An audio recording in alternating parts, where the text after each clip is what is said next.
Tbilisi. Nice to meet you. Nice to meet you. David Germania. Nice to meet you. Hello. Nice to meet you. Tbilisi. The judo hierarchy is very strong. Yes, before the... Bueno, I know the... I will be in Tunisia, yes. Really? Nice to meet you. Happy to meet you. The same.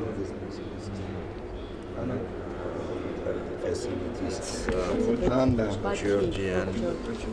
ვისაუბრეთ ორ ძალიან მნიშვნელოვან საკითხზე, მათი გამოცდილება ჩვენთვის საინტერესოა ახალგაზრდული ოლიმპიადის ორგანიზების კუთხით და ვეცნობით ადგილზე ამ თვალსაზრისით არსებულ გამოცდილებას. მეორე მხრივ, მე ვთხოვე კომიტეტის ხელმძღვანელს, რომ დაგვეხმაროს ოლიმპიადის შემდგომ ოლიმპიადის ობიექტების სხვადასხვა საერთაშორისო მასშტაბის ღონისძიებებით დატვირთვის საკითხებში. ეს ჩვენთვის მნიშვნელოვანია, ვინაიდან ქალაქის და სახელმწიფო სახსრებით აშენებული ობიექტები, რომელიც რჩება ქალაქის საკუთრებაში, იყოს შემდგომში დატვირთული, როგორც სპორტული, ასევე ბევრი სხვა თვალსაზრისით, ამიტომაც აქ მნიშვნელოვანია ის, რომ ეს ობიექტები იყოს დატვირთული და სხვადასხვა საერთაშორისო მასშტაბის ღონისძიებების შემდგომშიც ჩატარდეს თბილისში.